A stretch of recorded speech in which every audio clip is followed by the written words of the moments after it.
क्या ईरान ने पहले से इजराइल पे हमला किया या इजराइल ने इराक पर हमला किया? आखिर क्या है इन दोनों की दुश्मनी? और क्या जो इजराइल हमास युद्ध काफ़ी समय तक चला उससे कोई कनेक्शन है इसका? और क्या ये युद्ध तीसरे विश्व युद्ध की कोई तैयारी है, जैसा कि कुछ यूट्यूबर्स और बुद्धिजीवी कह रहे हैं, या फिर ये आपसी कोई बदले की भावना है? नमो बुद्धाय, जय भीम साथियों, स्वागत है आपका मेरे यूट्यूब मंच धम्मा अशोक उर्फ उमेश पाल सिंह पर। साथियों, इस समय ईरान और इजराइल का युद्ध चल रहा है और ये सर्वविदित है, जिसमें अब अमेरिका की भी एंट्री हो गई है। और हम इस जो दोनों कंट्रियां हैं, इन दोनों कंट्रियों के बारे में अगर हम पूर्व से समझें, क्योंकि इस युद्ध की जो पटकथा है वो आज की नहीं है, वो प्रथम विश्व युद्ध की है। और वो क्या पटकथा है प्रथम विश्व युद्ध की? तो बात करते हैं हम पहला विश्व युद्ध जो हुआ था 1914 और 1918 की। मैं बहुत ही स्पीड से इस बात को बताऊंगा क्योंकि लंबी बात है, तो ये समझना चाहिए आपको कि आखिर इस युद्ध की पटकथा है क्या। तो दो पक्षों में उस समय विश्व युद्ध हुआ था। जो प्रथम पक्ष था वो रूस, फ्रांस, ब्रिटेन और अमेरिका एक पक्ष में थे, और द्वितीय पक्ष था Germany, Ottoman Empire. Ottoman Empire उस समय बड़ा था, जो उसमें तुर्की, जिसे अब आज हम तुर्की जानते हैं, लेकिन तुर्की आज छोटा है, ऑटोमन एम्पायर बड़ा था उस समय, और हंगरी, ऑस्ट्रिया, ये एक पक्ष में थे। उस समय जब ये युद्ध होने वाला था तो उससे पहले ये तीन समझौते हुए। जैसे पहला जो समझौता हुआ था वो साइकस-पिकॉट समझौता था, और ये जो समझौता हुआ था ये ब्रिटेन के जो माई साई थे और फ्रांस के जॉर्ज पिकॉट, इन दोनों के बीच ये समझौता हुआ कि जब हम ये युद्ध जीतेंगे, यानी कि ये जीतने से पहले जो विजय प्राप्त होने वाला है उसका बंटवारा था। यानी इन्होंने ये मान लिया कि हम जीतेंगे और बंटवारा करेंगे, तो किस तरह करेंगे। और जब ये बंटवारा की बात आई तो इन्होंने कहा कि तुर्की का जो हिस्सा है, तुर्की का एक हिस्सा, सीरिया, लेबनान, ये फ्रांस को मिलेगा, और जो मिडिल ईस्ट का हिस्सा है, जो आपका क्या नाम है तुर्की का, वो दक्षिणी पश्चिमी हिस्सा और सऊदी अरब, ये ब्रिटेन को मिलेगा, जिसमें जॉर्डन भी शामिल था। और बचे हुए हिस्से रूस और जो है अमेरिका को मिलेंगे। और इसमें जो फ़िलिस्तीन था, फ़िलिस्तीन को इंटरनेशनल एडमिनिस्ट्रेशन के लिए अलग रखा गया था कि इस पे हम दोनों का कब्जा रहेगा, सबका कब्जा रहेगा इसमें, जो है इंटरनेशनल एडमिनिस्ट्रेशन के लिए। ये हिस्सा ये इनके आपस में इन्होंने बांट लिया। अब बचा हुआ हिस्सा रूस और इटली को दे दिया। ठीक, अब इसमें होता क्या है कि 14 जुलाई 1915 से और 10 मार्च 1916 के बीच एक और समझौता हुआ जिसे कहते हैं हेसमाइट समझौता। 1900 जो वो थे ब्रिटिश सर हेनरी, और उनकी अध्यक्षता में ये जो है हेसमाइट जो समझौता हुआ था वो हुआ। 1917 में एक हुआ था बाल्फोर एग्रीमेंट। और बाल्फोर एग्रीमेंट क्या हुआ था कि जर्मनी में जो यहूदी थे, प्रथम विश्व युद्ध में जर्मनी में जो यहूदी थे, उन यहूदियों से ब्रिटिशर्स ने ये बात की थी कि आप जर्मनी में रह के जर्मनी के साथ मत दीजिए, तो हम आपको अलग देश दे देंगे रहने के लिए। यहूदी पहले तो चाह रहे थे कि हमको अलग देश मिल जाए रहने के लिए। तो ब्रिटेन अधिकारी थे या ब्रिटिशर थे, उन्होंने कह दिया कि जब हम ये युद्ध जीतेंगे तो हम आपको अलग देश बना के दे देंगे। तो उन यहूदियों ने जर्मनी का साथ युद्ध में नहीं दिया, क्योंकि वो समझौते से बंधे हुए थे और वो समझौता तोड़ना नहीं चाहते थे। इसलिए उन्होंने उस समय उस युद्ध में भाग नहीं लिया उसमें रहते हुए। ये लगभग 35,000 के आसपास यहूदी थे। जब ब्रिटेन ने ये युद्ध जीत लिया तो 1919 से 1935 तक, 1919 से और 1923 तक करीब 35,000 जो यहूदी थे, वो उनके लिए ब्रिटेन ने फ़िलिस्तीन के दरवाजे खोल दिए। और वो क्योंकि वो फ़िलिस्तीन अलग रखा था इन्होंने एडमिनिस्ट्रेशन के लिए, इंटरनेशनल एडमिनिस्ट्रेशन के लिए, तो उसमें उसके दरवाजे खोल दिए और वो लोग वहाँ रहने लगे। 1947 में हालांकि जब ये यहूदी वहाँ पहुँचे तो वहाँ जो रहने वाले अरब मुसलमान थे उनमें और यहूदी में मतभेद बढ़ा, क्योंकि वो स्वीकार नहीं कर रहे थे उनको। तो 1947 में ब्रिटेन ने इसके 2 हिस्से कर दिए। किसके?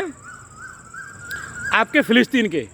और जब फ़िलिस्तीन 2 हिस्सों में बटा तो जो दूसरा हिस्सा था वो इजराइल, उसका नाम रखा गया और 62% हिस्सा फ़िलिस्तीन का यहूदियों को दे दिया गया। दूसरा हिस्सा जो फ़िलिस्तीन यरूशलेम है वो रहा। अब अरब राज्य इस बंटवारे को लेके खुश नहीं था और ईरान ने इजराइल को अलग देश की मान्यता नहीं दी। भारत भी उस समय इजराइल के साथ था और ईरान के साथ था और इजराइल को अलग देश की मान्यता भारत पाकिस्तान ने भी नहीं दी।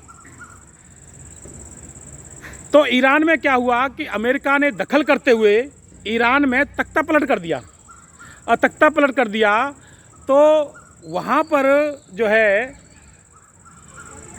ईरान में तख्ता पलट करके और शाह रजा पहलवी को वहाँ का शासक बना दिया। शाह रजा पहलवी जब शासक बने वहाँ पर, तो फिर अब अमेरिका का हस्तक्षेप बढ़ गया और वहाँ पाश्चात्य सभ्यता बढ़ने लगी और वहाँ की संस्कृति जो थी, ईरान की जो खुद की संस्कृति थी, जैसे बुर्के पहनना, पर्दे में रहना, ये सब संस्कृति बदलने लगी और वहाँ खुलापन ज़्यादा आ गया।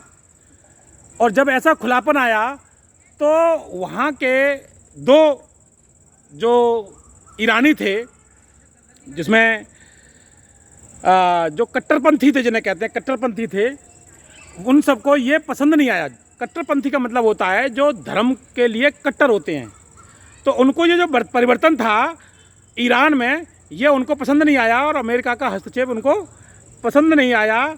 जब उनको पसंद नहीं आया तो 2 कट्टरपंथी, एक रुहुल्लाह खुमैनी और दूसरे थे आयतुल्लाह खमेनी, इन दोनों ने वहाँ के लोगों को इस चीज़ से अवगत कराया कि ये जो कुछ हो रहा है ये सही नहीं हो रहा है और हमारी जो सभ्यता है ये नष्ट हो रही है।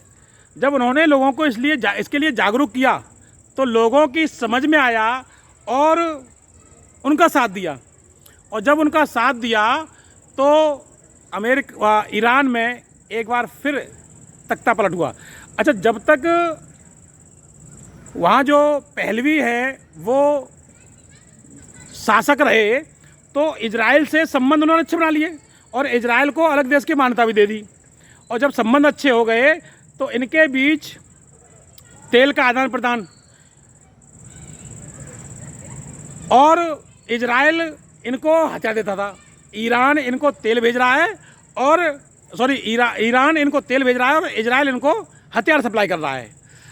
जब ये हथियार की सप्लाई चली तब शाह रजा पहलवी ने इजराइल से कहा कि भाई हम आपसे हथियार ले रहे हैं, क्यों ना ये विधि हमको सिखा दी जाए, तो हमारे यहाँ भी हथियार बने। और इन्होंने जो पाइपलाइन है, आप सोचो एक कोने पे ईरान है और एक अलग कोने पे इजराइल है और बीच में तमाम लेबनान और जो है तमाम देश मुस्लिम कंट्रीज़ हैं, और इस तरह से घूम के बड़ी लंबी जो है पाइपलाइन उन्होंने बिछाई। वो लंबी पाइपलाइन वहाँ बिछा के और तब वहाँ तेल पहुँचाया जा रहा है। तो तेल ईरान का इजराइल यूज़ कर रहा है और इजराइल के हथियार ईरान यूज़ कर रहा है। ये उस समय शाह रजा पहलवी के समय चला।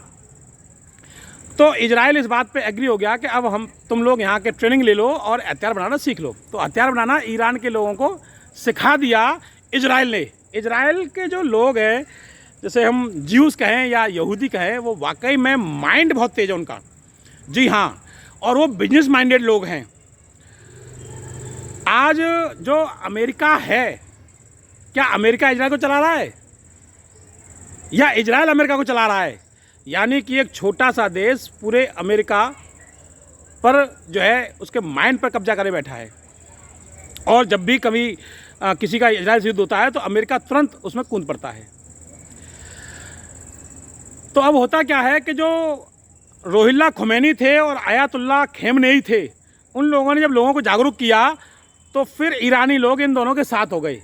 और जब इन दोनों के साथ हो गए तो वहाँ तख्ता पलट हो गया। तख्ता पलट हो गया तो फिर जो 1979 में सरकार में जब चुनाव हुआ तो खेमने ही 95% वोटों के साथ बड़ी जीत दर्ज करके आए और शाह रजा जो पहलवी थे वो हार गए, क्योंकि खुमैनी तब तक विदा हो चुके थे दुनिया से। तो और खेमने ही ने वहाँ पर शासन किया और खेमने ही शासन कर रहे हैं वहाँ पर इस समय।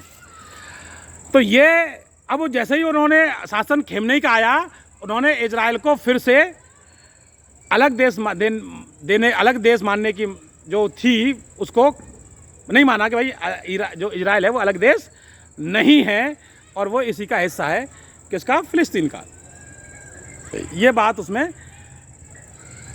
अब खुमैनी तो चले गए, खेमने ही अब इस समय शासक हैं वहाँ के। अभी जो युद्ध हुआ है उसके पीछे की वजह क्या है कि हुआ ये है कि सीरिया पर एक एयर स्ट्राइक की। किसने? इजराइल ने। और इजराइल ने जब सीरिया पर एयर स्ट्राइक की तो उसमें ईरान के 7 कमांडर मारे गए। 7 कमांडर मारे गए। तो ईरान ने अप्रैल में इजराइल पर बहुत सारे मिसाइल दाग दिए, बैलिस्टिक मिसाइल दाग दिए। और इजराइल ने बहुत सारे बैलिस्टिक मिसाइल अपने जो है उससे ख़त्म भी किए। लेकिन क्योंकि एक साथ 200 से ऊपर मिसाइल दाग दिए और उनको ख़त्म करने में इनकी काफ़ी एनर्जी ख़त्म हो गई इजराइल की। तो अब जो है ईरान ने ये धमकी दी कि अभी अगर और दाग दिए तब क्या होगा। तो ये जो बदला कितने 7 कमांडर, सीरिया जो एयर स्ट्राइक हुई उसमें 7 कमांडर मारे गए, उसका बदला लेने की स्थिति में ये हमला ईरान ने किया। और फिर बाद में अक्टूबर में भी ये दोबारा हमला किया जिसमें 150 से ऊपर मिसाइलें दागी, जिसमें से अधिकतम मिसाइलों को इजराइल ने फिर ख़त्म किया। अब इजराइल को जो सबसे बड़ा डर सता रहा है कि एक बहुत बड़ा हथियार एनिमेशन का हमने इनको वो दे रखा था, उस समय सिखाया था। तो हथियार बनाने में ईरान का इस समय कोई तोड़ नहीं है। ईरान पे हथियार बहुत सारे हैं, बहुत बना सकते हैं ये, और इन पे अर्थ की कोई कमी नहीं है, अर्थ भी भरपूर आ रहा है। अच्छा, हमास और इजराइल का युद्ध हुआ था तो उसमें भी ईरान हमास के साथ था उस समय, लेकिन डायरेक्टली उसमें जो है हमास के साथ नहीं कूदा। इसीलिए इजराइल ने काफ़ी नुकसान हमास का कर दिया। और उस हमास के युद्ध में काफ़ी वो लोग मारे गए जो निर्दोष थे। और युद्ध में तो ऐसा होता ही होता है कि निर्दोष लोग ही मारे जाते हैं। हालांकि ऐसा नहीं है कि ये युद्ध अभी हुआ है, पहले नहीं हुआ था। पहले भी ऐसे हालात बने थे जब युद्ध हो जाए। लेकिन अमेरिका के राष्ट्रपति उस समय बराक ओबामा थे और बराक ओबामा ने हमेशा युद्ध को टालने का प्रयास किया, को उन्हें पता है कि युद्ध में फूल नहीं बरसते। अब जो राष्ट्रपति हैं वो आपको पता है, क्योंकि अभी हाल ही में जो भारत पाकिस्तान का युद्ध हुआ था तो उन्होंने कह दिया कि मैं पाकिस्तान के साथ भी हूं और मैं भारत के साथ भी हूं। तो ये कैसे संभव हो सकता है? ट्रंप जो राष्ट्रपति हैं वो उन्होंने क्या बयान दिया? मैं भारत के साथ भी हूं और मैं पाकिस्तान के साथ भी हूं। तो ये तो संभव नहीं है ना। जब दोनों में युद्ध हो रहा है तो दोनों के साथ आप कैसे हो सकते हो?